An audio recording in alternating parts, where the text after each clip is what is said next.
So, hi everybody. Now I'm having a chat today with Kaleb Cooper. A lot of you will recognise if you've been watching the brilliant Clarkson's Farm. Kaleb, thank you so much for taking the time out of your busy schedule to chat. I've just literally jumped off a tractor to come and do this. Have you? Oh Yeah. God. Has it been a very hectic morning? It's been a crazy day, yeah. But it's good. If you're not busy, that means you're not earning any money, so. Well, quite right, exactly. So Kaleb, what part of the sort of your farming day-to-day life do you enjoy the most, would you say? Oh, that's a good question. I mean, I like all parts of the farming, to be honest. I mean, it can be literally shoveling cow muck and slurry to jump on a tractor and going drilling or going corn carting or combining. I think probably my favorite time of year and especially job is definitely combining, because all that hard work you've done throughout the year is coming off the fields and coming back into the barn ready to be sold. So yeah. I think that is I think probably for me, that's probably the most enjoyable day of them all. Yeah, I mean, I like all jobs. I mean, I like all things farming. I like from everything from literally AIing cows to, just scraping slurry to mucking out sheds to muck spreading. There's not really a particularly favorite job, but I do definitely like the carting the corn or combining. Yeah. And were you brought up sort of in farming? No. So my mum and dad are not from a farming background. Okay. My mum is a dog groomer. Wow. She runs a very successful dog grooming business. We could do with her. And my dad is my dad's a carpenter. So, from a very young age, though, I was very much, into tractors and into the four wheels moving around. I think I was fascinated, but I still am actually fascinated by tractor wheels just moving slowly around in a circle. So it was a bit of a shock to the family, I think, when I went into farming, and I've gone into farm with and I've taken my brother in with me. He works with me now, and he's come into farming as well, which is amazing. Fantastic. Oh, that's really good. I'm sure your parents are very proud. Is there a job you really hate? I wouldn't know, probably not. No, or not dread really. Doing not really. The weather. I mean, drilling's always a tricky time of year, because you've got to get that right. And if you don't get that right, you're going to see it all year round. So I think in terms of drilling, I mean, it's probably a job that, it's the most important job and the most important part of a farm. But at the same time, I do get quite, even to this day, when I've done it for 10 years now, I do a little bit get like, I hope I've got that field right. And of course, you can't see some of the seeds that come into the ground and get placed in the ground, so you don't know if you've done it right until it comes up. Yeah, and it's too late. Exactly. Yeah. Oh God. Kaleb, can you tell us a bit about your book you've just launched? Yeah, I mean, I'm famously known for not reading books. I mean, I hold my hands up, I don't read books at all. And I was in the tractor one day going up and down, where I think every farmer does their best thinking. And I was like, well, instead of reading books, why don't I just go and write one? It can't be that hard. It really can't be that hard.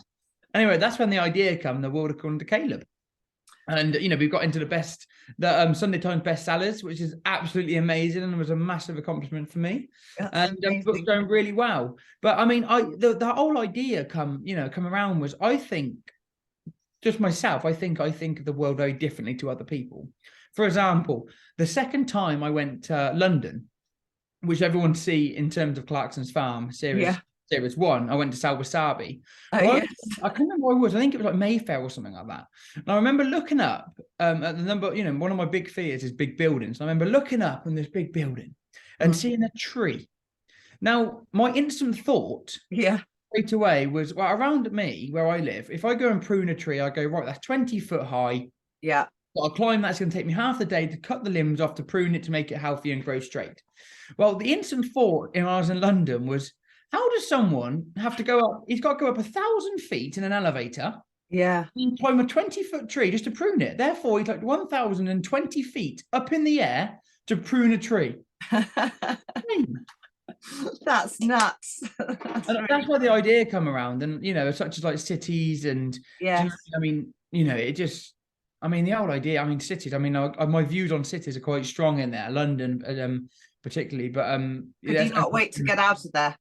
Oh, I don't know. I don't intend to go back. I had to go back for the NTAs. That was an interesting night. Yeah. Oh God.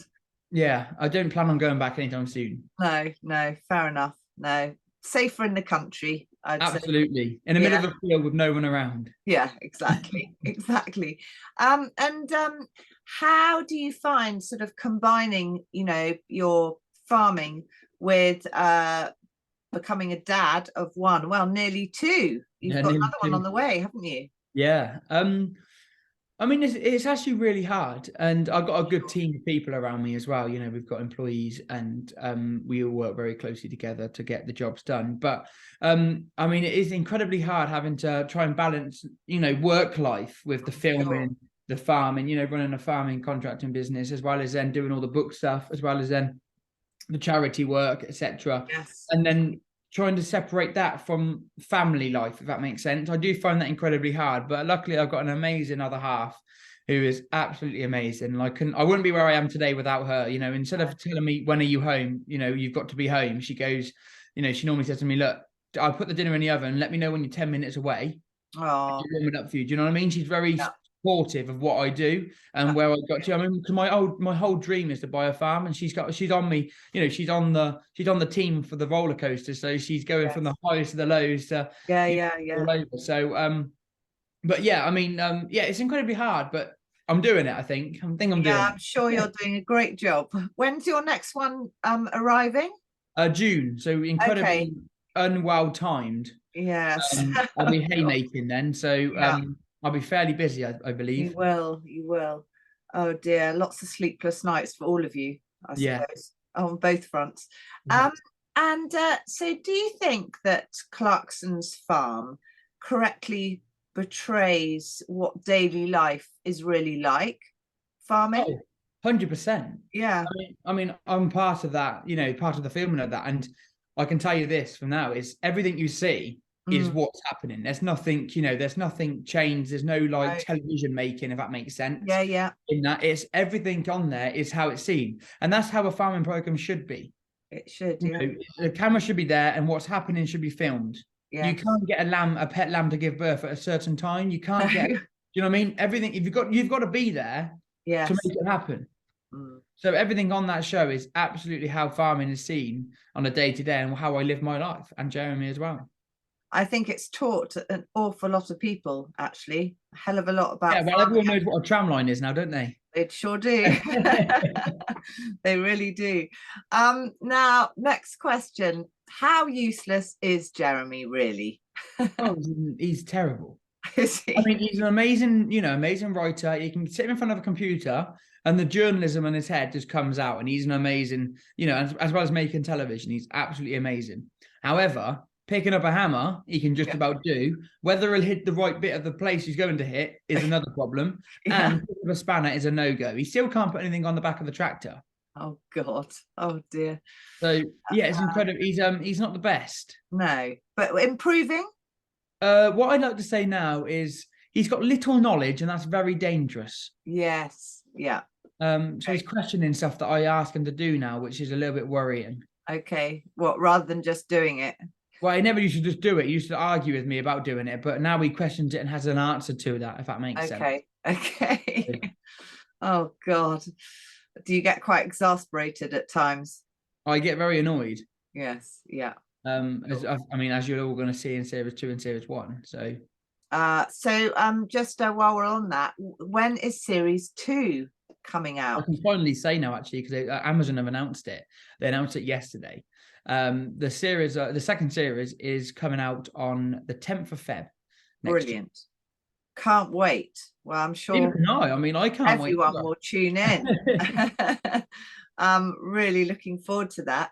And Kaleb, how often are you actually on Jeremy's farm on average? It varies. This time of year, I'm there in the mornings, and then maybe sometimes partly through the day, depending on what's going on. But I've got other farms to look after as well as my own stuff. Yes. But through the summer months, I'm obviously there a lot more a lot more. I spend a lot more of my time there because obviously we're combining, or we might be re-drilling in the spring. So it varies really. To be honest with you, it's really hard to answer that in a hour per week. But yeah, so it just varies. Or we go, we normally spend a bit of time at the pub together or something. Yeah. Of course. Most important. So has Jeremy actually taught you anything about farming that you didn't already know, or you say it's probably one way traffic? It's a one-way traffic there. I mean, he's taught me a lot about the television world, but it's definitely, it's definitely a one-way traffic in terms of what he's taught me in farming. He doesn't taught me anything about farming that I don't already know. No, okay. He'll try to. He'll be like, "Oh, have you heard about this?" And I'm like, "Let him go for it." And I'm like, "Yeah, I have heard because that happens and that and that and that." And he goes, "Oh." Okay. All your filming that goes on, all the filming that goes on, must take up an awful lot of time. Do you find does it hinder you getting all these essential jobs done? Not really, because as I said, we've got a good team. So if I'm out filming, I'm normally doing work that I'm meant to be doing anyway. Fine. Okay. So it balances itself out. Such as like if we're filming the harvest, well, I'm there anyway doing the harvest. If we're filming the drilling, I'm there doing the drilling. We're filming so it all, whatever part of the farming we're covering, it's normally my job anyway. So therefore I'm normally doing two birds with one stone. Yeah. Oh well, that's quite good. That's really good. What have you got a disaster? What's the worst disaster to date on your adventures with Jeremy? I don't want to spoil too much of the second series. So all I can say is wait till the second series comes out and then I'll tell you about all of them. Okay. Can't wait. Brilliant. And I mean, Clarkson's farm, that it's given everyone such a good insight into what farming is like. And I mean, I don't really know any other program that sort of, I think, has given everyone such there's plenty. There's plenty of the farming programs out there. Yes. But the Clarkson's farm definitely is given, you have a bit of a connection with what's going on the farm, I think, as a viewer. But let alone actually learning something every episode, which is very important. As well as watching Jeremy be an idiot. But there's it's the connection there, isn't it? Which is good. Yeah. And now listen, moving on to your delicious Hawkstone lager and cider. How did all that come about? Who came up with that idea? Well, Jeremy brought into a brewery, and we have a lot of malting barley on the farm. And he was like, "Well, I'm going to use all my malting barley to use, go to the brewery." And I said, "Yeah, it's a really good idea. I'll help you grow it." And then I went, "Actually, I hate lager. I tried it, and when he said, 'Oh, we got excited about it,' I remember swigging it. I'm like, not good. Yeah, really good. Yeah. I'm not a lager drinker. I'm just a cider drinker, and unfortunately I don't have a farm, but I do know where a lot of apples are on all over the farms that I cover. So I asked all the people, could I pick the apples up? And they said, yeah, because we don't, we just let them normally just rot normally or throw in the bin or something. And I said, brilliant, I'll come along and pick all the apples up. So Jeremy launches his lager. And then 6 months later, I launched my cider, which obviously it takes 6 months for the apples to ferment and become cider in the oak barrels we use at Weston's in Ledbury. And that's how that all come across. And now I just have a limited cider. Well, it's delicious, your cider. It's deadly, isn't it? I mean, when I was doing the testing and that, I'm doing all the changes and that, I made it so it's easy to drink. But a bit too easy, I'd say. It's like apple juice, isn't it? But there's 5% there of alcohol, so you've got to. I realised. It's absolutely delicious. I hadn't really had cider for years, and I'm back on it. I've ordered some, and it's arrived. Oh, brilliant! Yeah. So have you got it, the lager and the cider installed in lots of pubs around the country, or is it sort of mainly Gloucestershire? I mean, we're growing, when you do any sort of beer or cider, it takes a lot of time to get it out there. And the Hawkstone are definitely growing into pubs, and the map's expanding of where we are, which is amazing. So Jeremy's really keen to work in London and keep you know, he's going out that way, and I try and stick to the rural pubs and like, look, get some Hawkstone and lager and cider in here. Come on, you know, Yeah. you want to. So we kind of, you know, I go to the countryside, and he goes to the London and gets in there. So, Yeah. but yeah, definitely, I mean, it's definitely great. I don't know how many pubs we're in at the precise minute. I haven't looked at the map previously, but yeah, it's definitely growing and definitely getting out there, which is amazing. That's really good. That's really good. And do you find it weird now? Do you get lots of people coming up to you, sort of, I don't know, recognizing you? I make the joke when I go to buy milk, for example, it can be very challenging. There's lots of selfies and lots of chats, which is lovely.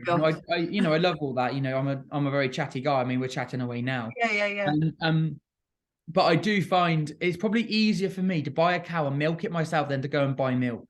Oh, for God's sake! What a nightmare. You know, going to co-op or something like that is incredibly hard. Time consuming, I'm sure, because you probably get stuck. And then I normally forget the milk, and then I get told off when I get home, and because you haven't got the milk. I haven't got the milk. I've only put it down somewhere to take a selfie because it's a bit weird to be holding milk in a selfie. So yeah, it's incredibly challenging. Yes. But yet again, I mean, I love chatting to people, and if I can inspire a young person to get into farming or to start a job, exactly. Well, I'm sure you've inspired lots of people and will inspire more, because everyone's addicted to the series. I hope there'll be lots to come. So Kaleb, when you're not busy working flat out with your farming, what do you like to do to relax? I mean, it's family time, really. Normally on the farm, you know, taking Oscar to see the cows and putting them in tractors, and you know, it's very family time. Is, you know, everything. You know, whatever the other half may have planned, you might want to go shopping, which I hate shopping. But I have discovered a new. I don't mind shopping now, because I go around to all the book, you know, anywhere that's got my book in it, and I sign them. Oh, okay. Oh my God, it's my, you know, it's Caleb signed this book. So I'm going shopping again on the weekend, actually, to do the rest of the Christmas shopping, which I'm doing in Banbury. Okay. Yeah, I'll go around and find all my books again and give them a little bit of a squiggle. Oh, that's a brilliant idea. Yeah, so I mean, it's, you know, it lightens someone's day up as soon as they open it up and go, hang on a minute, it's signed. I'm sure some people are going to go, that's vandalism, give me the book for free. No, they won't. I'm sure they won't. Yeah. Oh God, how brilliant. Well, thank you so much. Pleasure. I better get off and get back onto this tractor. I will let you get off and get onto the tractor. So everyone can buy your book on Amazon. Yeah, it's on special offer this weekend, actually. I don't know when it's going out, but it's on special offer. I think it's £9, which is okay. Good. Well, I will make sure I let everyone know that as well. Brilliant. Thank you so much, Kaleb. Pleasure. Take care.